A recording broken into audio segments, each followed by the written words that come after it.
છેલ્લા 3-4 વર્ષથી કપાસ બજારમાં મંદી ઘેરી બનતી જાય છે। વૈશ્વિક લેવલે પણ કપાસ બજારમાં મંદીનો માહોલ છે તેવી વાતો આપણે સાંભળી રહ્યા છીએ, પરંતુ આપણા કરતાં ચીનમાં કપાસના ભાવ રૂની ગાંસડીના ઊંચા ચાલી રહ્યા છે।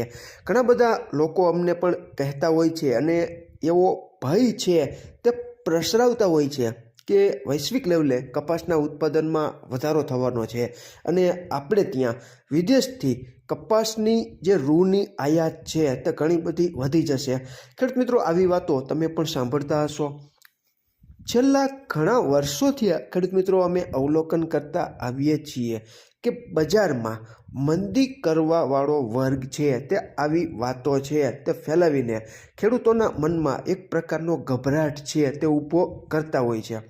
હું તમને આજનો જ દાખલો આપું તો ખેડૂત મિત્રો, આજે તારીખ 27/11/2025ના રોજ એનસીડેક્સ ઉપર ધાણાનો વાયદો જે ડિસેમ્બર 2025નો છે તેમાં 584 રૂપિયાનો વધારો થઈને 10,326 અને જાન્યુઆરી 2026નો ધાણાનો વાયદો 574 રૂપિયા જેટલો વધીને 10,146ની આસપાસ બાંધાવેલો છે।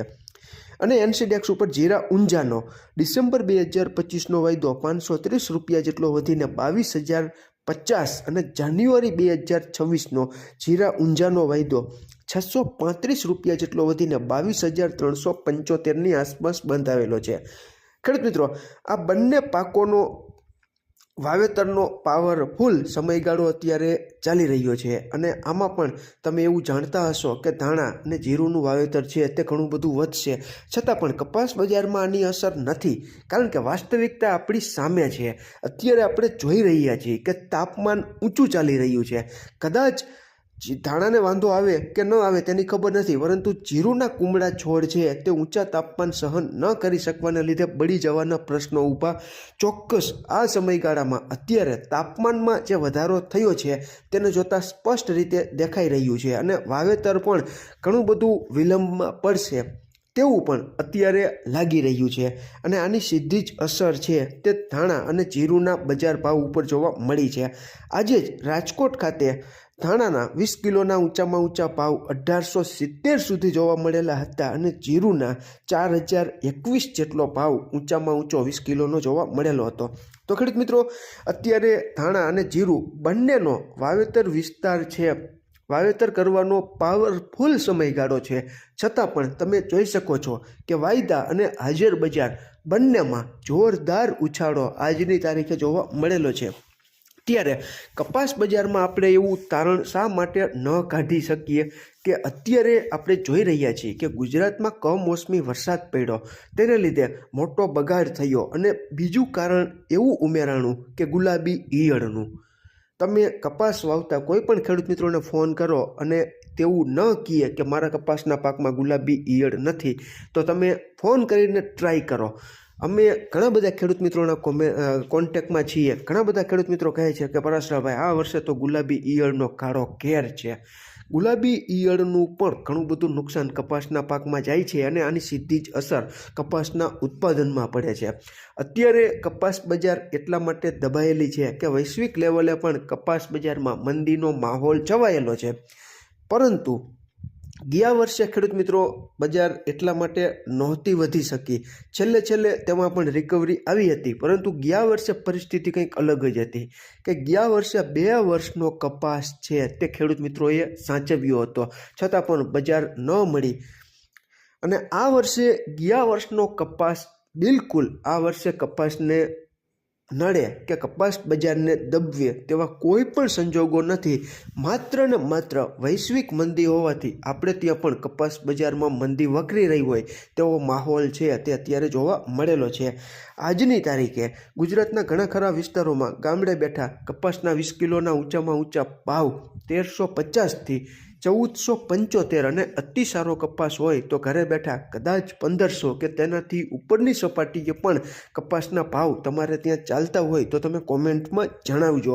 ખેડૂત મિત્રો, હર હંમેશ બજારને મંદી કરાવવાવાળા જે વર્ગ છે તે કંઈક ને કંઈક અફવાઓ ગરમ બજાર રાખીને ખેડૂતોનું મનોબળ છે તે તોડતા હોય છે, પરંતુ ખેડૂત મિત્રોએ સાવચેત અને સજાગ થઈને વૈશ્વિક કપાસ બજાર અને આપણી સ્થાનિક કપાસ બજારનો અભ્યાસ કરીને આપણે આપણો કપાસ રાખવો કે વેચી નાખવો તેનો યોગ્ય નિર્ણય છે હંમેશા આપણી રીતે જ આપણે લેવો જોઈએ.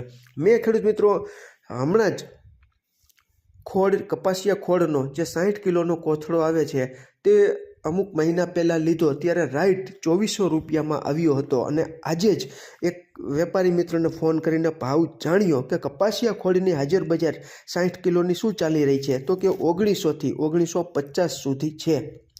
ખેડૂત મિત્રો, 2400 રૂપિયાની ખરીદી મારી થોડા મહિનાઓ પહેલાં જ હતી અને અત્યારે 1900 રૂપિયાએ આવી ગયો છે. તો સીધો જ 500 રૂપિયાનો કડાકો છે તે કપાસિયા ખોળમાં હાજર બજારમાં થઈ ગયો છે. એટલે કપાસ બજારમાં પણ તેની સીધી જ અસર જોવા મળી છે. એટલે કપાસ છે તે ભાવમાં નથી વધી શકતો. તેનું બીજું કારણ પણ એવું છે કે અત્યારે જે કપાસિયા ખોળના જે મોટા મોટા સ્ટોકિસ્ટો હોય, સ્ટોક કરવાવાળા હોય, તે અત્યારે નબળી ગુણવત્તાવાળો કપાસ બજારમાં વધારે પ્રમાણમાં ઠલવાતો હોવાથી કપાસિયા ખોળનો જે સ્ટોક કરવાવાળો વર્ગ છે તે ઊભો રહી ગયો છે.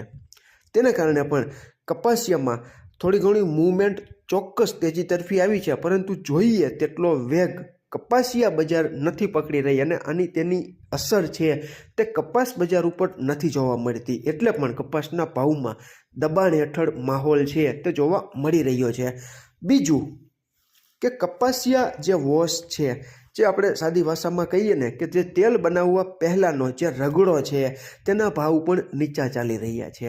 કારણ કે અત્યારે પામ તેલ ઘણું બધું નીચું ચાલતું હોવાથી કપાસિયા તેલને ધક્કો લગાવી રહ્યું છે. તેને લીધે પણ ટૂંકમાં કપાસિયા ખોળ, કપાસિયા વોશ, કપાસિયા અને રૂ, આ ચારેય ફેક્ટર જે એક સરખા ચાલવા જોવે તે એક સરખા નથી ચાલી શકતા. અને પાંચમું ફેક્ટર વૈશ્વિક મંદીનું કે જે કપાસ બજારમાં અત્યારે નડી રહ્યું છે, તેને લીધે પણ કપાસ બજાર થોડા ઘણા દબાણ હેઠળ છે.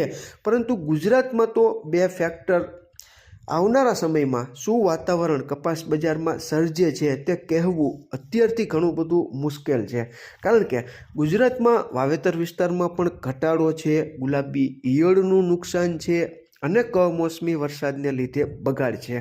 આ ત્રણ ફેક્ટર આવનારા સમયમાં કપાસ બજારને કેવું પ્રેશર કપાસ બજાર ઉપર ઊભું કરે છે તે આપણે જોવાનું રહે છે. ખેડૂત મિત્રો, આમાં ક્યાંય ભૂલ હોય અને તમારી પાસે નવી અપડેટ હોય તો ચોક્કસ તમે કોમેન્ટમાં જણાવજો. અમે ક્યારેય કોઈ પણ ખેડૂત મિત્રોને લેવડ દેવડ અંગેની સલાહ કે સંગ્રહખોરીની સલાહ નથી આપતા. તમને જે યોગ્ય લાગતું હોય, જે સૂઝતું હોય તેને ધ્યાનમાં રાખીને તમારે તમારો પોતાનો કપાસ રાખવો કે વેચી નાખવો તેનો સંપૂર્ણ તમારા ભરોસે તમે નિર્ણય લઈ શકો છો. આભાર ખેડૂત મિત્રો.